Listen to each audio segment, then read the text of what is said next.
Assalamualaikum warahmatullahi wabarakatuh. Selamat datang di video pembelajaran mata kuliah Praktikum Akuntansi Terpadu di program studi D3 Akuntansi, Fakultas Ekonomi dan Bisnis, UPN Veteran Jakarta. Di pertemuan pertama ini, kita akan membahas topik pertama, yaitu Introduction to Business Process, di mana topik ini akan membahas apa saja bisnis proses yang ada di perusahaan. Baik, teman-teman, kita mulai dengan pembahasan terkait dengan slide pertama, yaitu functional structure. Seperti kita ketahui bahwa perusahaan itu memiliki struktur fungsionalnya, di mana perusahaan terdiri dari beberapa divisi, dibagi-bagi menjadi beberapa divisi, menjadi beberapa departemen sesuai dengan fungsinya. Contoh misalkan yang mengerjakan bagian akuntansi, pencatatan, dan pembuatan laporan keuangan itu adalah divisi Finance dan Accounting. Kemudian divisi yang membawahi terkait dengan pengelolaan sumber daya manusia itu divisi HRD. Nah, mereka dibagi menjadi fungsi-fungsi tertentu sesuai dengan pekerjaannya masing-masing. Ini merupakan suatu kelebihan di dalam perusahaan, tetapi di sisi lain, struktur fungsional ini memiliki kelemahan, yaitu struktur fungsional kadangkala menghasilkan sebuah dampak atau sebuah efek yang disebut dengan silo effect. Apa itu silo effect? Kita akan lanjut ke slide selanjutnya. Baik, silo effect adalah kondisi di mana setiap satu orang atau satu divisi dia kurang berkoordinasi dengan divisi lainnya. Pekerjaan mereka kurang terkoordinasi. Pekerjaan mereka tidak terkoordinasikan dengan baik. Kondisi ini menyebabkan setiap divisi hanya fokus pada pekerjaannya sendiri, menghasilkan apa yang harus dia kerjakan saja, tanpa dia memperkirakan, tanpa dia mempertimbangkan value yang ingin diambil, value yang ingin diciptakan dari sebuah perusahaan, ya, tanpa dia mengetahui, tanpa dia memahami big picture dari sebuah perusahaan, value yang ingin dihasilkan dari sebuah perusahaan. Ini karena disebabkan oleh tadi, karena satu orang terkukung atau terbatasi koordinasinya dengan divisi-divisi lainnya. Ini adalah dimaksud dengan silo effect. Oke, kita lanjutkan selanjutnya. Untuk mengatasi silo effect, ya, di abad modern ini, kita mengenal adanya satu solusi sistem yang namanya adalah enterprise system atau enterprise resource planning. Nah, ERP ini atau enterprise resource planning inilah yang akan kita pelajari selama 1 semester ke depan. Teman-teman akan mempraktikkan langsung aplikasi ERP yaitu SAP dari Jerman yang akan nanti teman-teman pelajari, teman-teman laksanakan selama belajar di laboratorium. Apa itu ERP? ERP itu adalah suatu sistem yang support end-to-end proses. Jadi sebuah sistem yang menjalankan proses bisnis perusahaan dari awal hingga akhir. Semuanya menggunakan satu sistem ini, ya, baik itu divisi pembelian, produksi, akuntansi, penjualan, dan lain sebagainya menggunakan satu sistem yang sama, yang terintegrasi. Ya. Ada beberapa kelebihan dan ada beberapa manfaat yang menyebutkan bahwa dengan adanya sistem enterprise ini, perusahaan menjadi lebih terkoordinasi dan performa kinerjanya menjadi lebih unggul dibandingkan dengan perusahaan-perusahaan lainnya. Baik, kita lanjutkan. Nah, ini adalah bisnis proses perusahaan secara umum. Jadi secara umum, proses bisnis perusahaan itu dibagi menjadi 3 bagian utama. Yang pertama adalah buy, make, and sell. Buy adalah tahapan pertama, yaitu perusahaan membeli. Apakah itu material, bahan baku, atau barang dagang, perlengkapan, dan lain sebagainya. Yang kedua adalah make, membuat, memproduksi barang. Yang ketiga adalah sell. Nah, 3 proses bisnis inilah yang akan nanti kita pelajari bagaimana implementasinya menggunakan enterprise system. Selanjutnya, nah ini yang tadi kita sebutkan, ada 3 bagian utama dari proses bisnis, buy, make, and sell.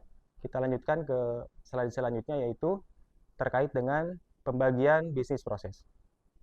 Yang pertama, buy. Ya. Buy ini terdiri dari beberapa aktivitas. Di antaranya adalah create purchase requisition, kemudian create and send purchase order, kemudian receive material, receive invoice, dan send payment. Nah, ini adalah beberapa aktivitas yang ada di dalam proses pembelian. Jadi create purchase requisition ini adalah proses di mana perusahaan membeli atau mengirimkan permintaan atau suatu divisi memberikan permintaan pembelian kepada divisi pembelian untuk dibelikan suatu barang. Kemudian create and send purchase order. Di sini adalah perusahaan mengotorisasi untuk membeli suatu barang sehingga dia memberikan pesanan kepada pihak vendor untuk diadakan barangnya. Yang ketiga adalah menerima material tersebut. Kemudian yang keempat, kita menerima invoice, sekaligus terakhir kita melakukan pembayaran kepada vendor yang sudah memberikan barangnya. Ini adalah proses procurement, pembelian barang. Selanjutnya, ini adalah proses make. Ya, proses make ini adalah proses pembuatan, proses produksi di perusahaan. Ada beberapa tahap di dalam proses make ini. Yang pertama adalah request production. Jadi perusahaan biasanya mereka sebelum memproduksi akan melakukan tinjauan berapa yang mau mereka produksi. Contoh misalkan target 1 tahun ke depan ingin memperoleh laba sekian miliar, maka berapa yang harus dia produksi? Nah, dari pertimbangan itu mereka akan membuat purchase production, request production. Dari request production ini kemudian diotorisasi oleh pimpinan perusahaan. Oh, ternyata bulan ini kita tentukan misalkan produksinya adalah 500 unit, maka yang akan diproduksi adalah 500 unit. Itu adalah proses otorisasi, ya, proses ketok palunya menurut kita seperti itu. Yang ketiga adalah issue material. Isu material adalah kondisi atau tahapan di mana perusahaan menyediakan bahan baku yang ingin diproduksi, ya, membeli kepada vendor, menyiapkannya di gudang, itu adalah isu raw material. Yang keempat adalah create product, proses produksinya, proses pabrikasinya. Dan yang terakhir adalah receive finished good. Setelah barang itu diproses, diproduksi, maka harus disimpan di sebuah gudang. Nah, ini adalah proses penyimpanan barang yang sudah jadi diproduksi. Baik, selanjutnya adalah yang ketiga, sell. Setelah barang itu selesai produksi, tahapan selanjutnya adalah penjualan, menjual barang tersebut. Di sini ada 3 pihak yang saling berkaitan. Yang pertama adalah penjual, sales. Kemudian yang kedua adalah bagian warehouse, yang ketiga adalah bagian accounting. Bagian penjual biasanya di sini dia akan menerima purchase order atau disebut juga dengan PO dari customer. Mereka mendapatkan PO atau pesanan, kemudian mereka akan membuat sales order, artinya adalah pesanan penjualan. Ya.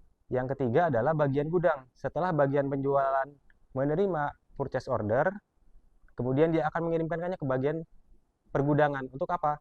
Untuk dibuatkan atau untuk disiapkan pengiriman barangnya. Kemudian yang keempat adalah send shipment, ya, atau pengiriman barangnya.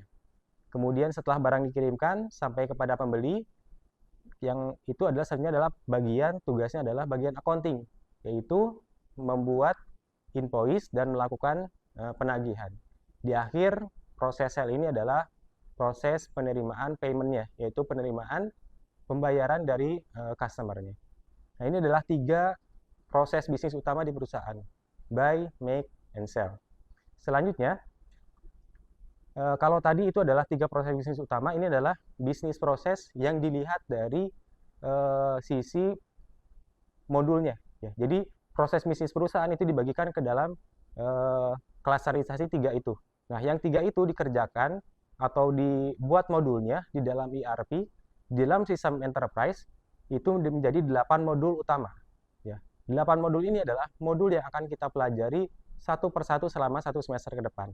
Ya. Di antaranya yang pertama adalah modul life cycle data management process, dan lain sebagainya. Kita akan bahas satu persatu dari modul ini secara sekilas. Kita lanjutkan ke slide selanjutnya. Yang pertama adalah modul life cycle data management atau manajemen data produk perusahaan. Secara umum, modul ini adalah modul yang digunakan untuk perusahaan mendesain dan mengembangkan produknya. Karena seperti kita ketahui, perusahaan itu punya customer yang beragam. Mereka punya preferensi sendiri, punya kesukaannya sendiri, modelnya beda-beda, dan lain sebagainya. Maka perusahaan harus punya database produk mereka, bagaimana karakteristik customer dan lain sebagainya. Nah, modul ini adalah tujuannya untuk mendesain sebuah produk dan mengimprove produk tersebut sampai dengan produk tersebut laku di pasaran.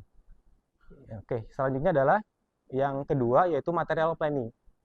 Seperti kita ketahui, di dalam sebuah proses bisnis perusahaan itu ada namanya material.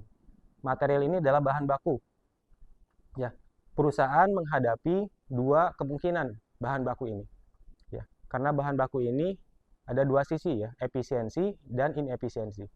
Ketika kita perusahaan terlalu banyak menyimpan bahan baku, maka perusahaan tersebut akan menanggung biaya yang tinggi karena harus menyiapkan gudang, listrik, maintenance, dan lain sebagainya. Tapi di kondisi lain, kalau perusahaan terlalu sedikit bahan bakunya, dia juga akan menghadapi permasalahan, yaitu bisa jadi proses produksinya menjadi terhambat karena bahan bakunya terlalu sedikit. Nah, perusahaan harus menentukan posisi jumlah material yang efektif, efisien, tidak terlalu banyak sehingga biayanya tinggi dan tidak terlalu sedikit sehingga biayanya atau sehingga proses produksinya terhambat. Nah, untuk mengelola itu, untuk mengelola jumlah material tersebut, maka modul ini digunakan untuk mengelola bahan baku yang dimiliki oleh perusahaan agar terjadi efektivitas dan efisiensi dari penggunaan material tersebut. Oke, kita lanjutkan ke yang modul ketiga, inventory dan warehouse management store. Di modul ketiga ini fungsinya adalah pengelolaan persediaan perusahaan. Ya, pengelolaan persediaan perusahaan. Tadi perusahaan membeli barang, maka harus diterima, harus disimpan di dalam rak atau harus disimpan di dalam palet. Nah, itu adalah ada manajemennya sendiri, ada pengelolaannya sendiri. Kalau mungkin perusahaan yang kecil, yang hanya sedikit persediaannya mungkin gampang ya. Misalkan satu gudang misalnya.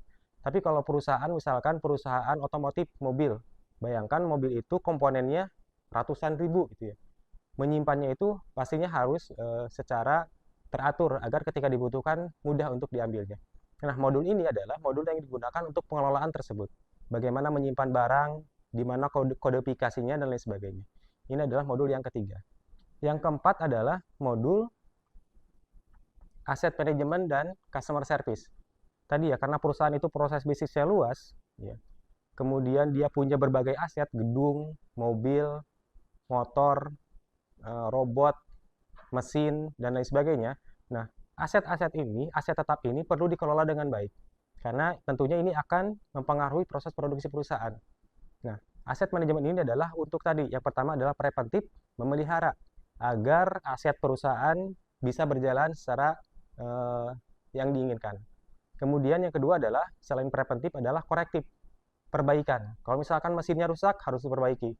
Nah, pengelolaan itu digunakan diaplikasikan dalam modul keempat ini, yaitu modul Asset Management and Customer Service. Kita lanjutkan ke modul yang kelima, yaitu Human Capital Management. Dari namanya sudah kita bisa lihat, sudah kita bisa cerna ya, bahwa ini adalah modul yang digunakan untuk mengelola bagian personalia.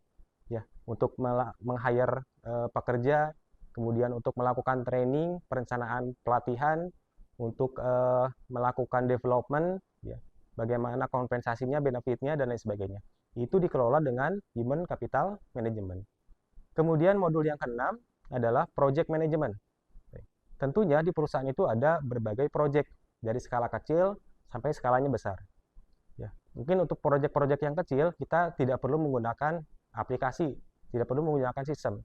Tapi untuk proyek yang skalanya besar, ya, sifatnya strategik di perusahaan, ini harus ada sebuah modul, harus ada sebuah aplikasi yang bisa mengatasinya. Nah, di dalam ERP itu dinamakan dengan Project Management Module. Di dalam Project Management Module ini, perusahaan bisa menggunakan aplikasi ini untuk mengkoordinasikan proyek yang besar, yang skalanya besar yang ada di perusahaan. Kemudian, selanjutnya adalah modul ke-7, Financial Accounting. Ya, jadi untuk akuntansi, untuk akuntan di perusahaan itu ada dua modul. Yang pertama adalah Financial Accounting, yang kedua adalah Management Accounting.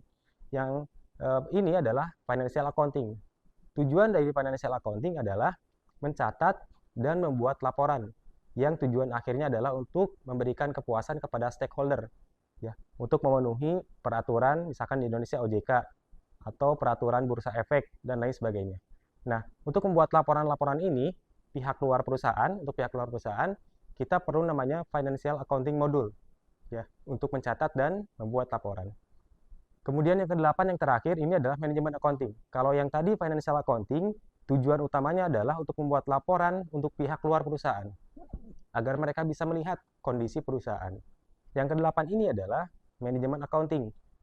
Tujuan dari manajemen accounting ini adalah untuk membuat laporan keuangan, biaya produksi berapa, kemudian bebannya berapa, pendapatannya berapa, dan ini nanti akan dibuat sebuah laporan. Nah, laporan ini tujuannya bukan untuk pihak luar, tetapi untuk pihak internal perusahaan, untuk melakukan pengambilan keputusan atau decision making. Ini adalah 8 modul yang ada di dalam enterprise system yang akan kita pelajari selama 1 semester ke depan.